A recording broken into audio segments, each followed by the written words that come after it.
To talk about the week and address these issues, these larger issues of presidential leadership, we're joined by Republican Senator Tim Scott. He joins us from Mount Pleasant, South Carolina. Welcome, Senator. I want to start with your remarks about the president and the idea that his moral authority is compromised. What does that mean? Well, it means that as we look to the future, it's going to be very difficult for this president to lead if, in fact, that moral authority remains compromised. He went into office. Sometimes you have positional authority, and that is very helpful. But the reality of it is this nation responds to moral authority. When we believe that our president has the entire nation's best interests at heart, his comments on Tuesday that erased his positive comments on Monday started to compromise that moral authority that we need the president to have for this nation to be the beacon of light to all mankind. What should the president have said? Well, I think what he said on Monday was fantastic. It would have been even better had he said it on Saturday. What he said on Tuesday was just really challenging. What the president should do before he says something is to sit down and become better acquainted, have a personal connection to the painful history of racism and bigotry of this country. It would be fantastic if he sat down with a group of folks who have endured the pain of the 60s, the humiliation of the 50s and the 60s. This would be an opportunity for him to become better educated and acquainted with the living history of so many folks, from John Lewis to my mother and so many others, who have gone through a very painful part of the history of this country, so that when he acts, when he responds, and when he speaks, he's not reading the words that are so positive, that he's breathing the very air that brings him to a different conclusion, a conclusion that comes from the wells of his heart. That's what America wants to see. That's what we're seeing in so many of the counter protests. We're seeing America rise in a way that it did not in the 60s, which I think is powerful and symbolic to the rest of the world, that we reject the darkness and we embrace the light. These are good times for those who believe that darkness must be put out and light must shine even brighter. Another thing that the president could have said and might say is to those white supremacists, I don't want your support. And I raise this because two Republican senators have suggested perhaps a reason he hasn't. The first is Ben Sasse, who wrote, quote, there are some whispering in the president's ear that racial division could be good politics for them. Senator Corker from Tennessee said, helping inspire divisions because it generates support from your political base is not a formula for causing our nation to advance. Do you believe that that's part of what's at play here? And should the president say, I don't want these votes in any form? Well, I assume that's the automatically obvious answer, that we do not want the support of those folks who want to divide in order to conquer this nation. The fact of the matter is that the Republican Party is the party of Abraham Lincoln and Ronald Reagan. We believe that all men and women are created in the image of God.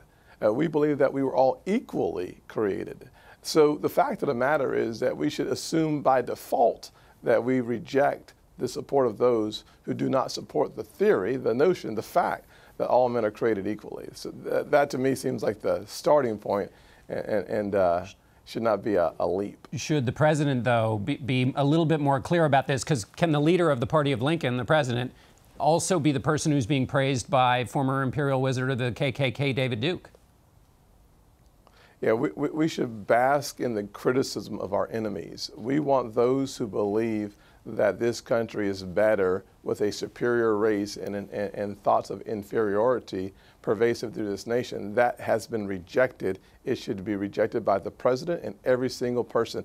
I've said several times that from my house to the White House, we all must reject hatred, racism, and bigotry, and do it in such a clear and unambiguous way that there leaves no doubt, period.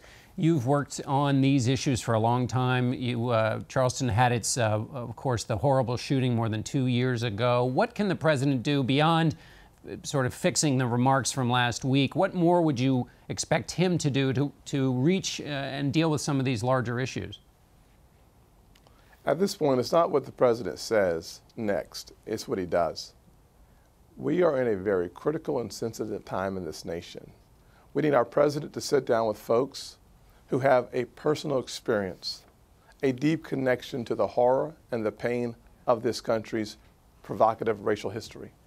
If the president wants to have a better understanding and appreciation for what he should do next, he needs to hear something from folks who have gone through this painful history.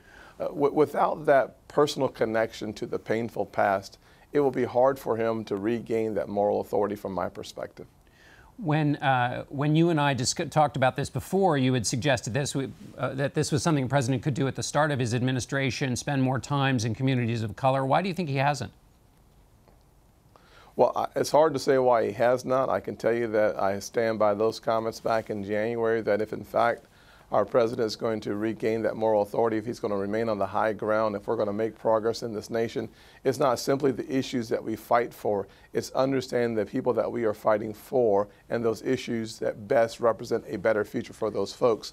That's one of the reasons why I've suggested that coming into some of the most challenging economic communities in this nation is in his best interest, it's in the nation's best interest that we fight for the issues that encourage and improves the outcome for those folks that are economically most disadvantaged and frankly, socially feel like they're left out. Let me ask you about your relationship in South Carolina. When the Confederate flag came down, you supported that. The president has said these Confederate monuments are beautiful and that it's foolish to take them down. Do you think it's foolish to take the Confederate monuments down? I think that's definitely a local issue, but I am certainly wanting to be clear. One of the most powerful pictures I've ever been a part of from a racial progress standpoint was seeing President Obama standing in front of the Pettus Bridge. Not the Selma Bridge, but the Pettus Bridge. Someone who stood for hatred, bigotry, and oppression.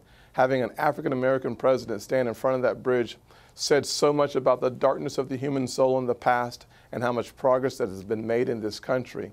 Here at home in South Carolina, John C. Calhoun was a United States Senator, famously a part of the notion of oppression and bigotry in this country. For the voters of South Carolina to evolve to the place where they elect someone like myself to be in the same seat of John C. Calhoun says what is possible in America, and it started in South Carolina. I think we are on the right path overall.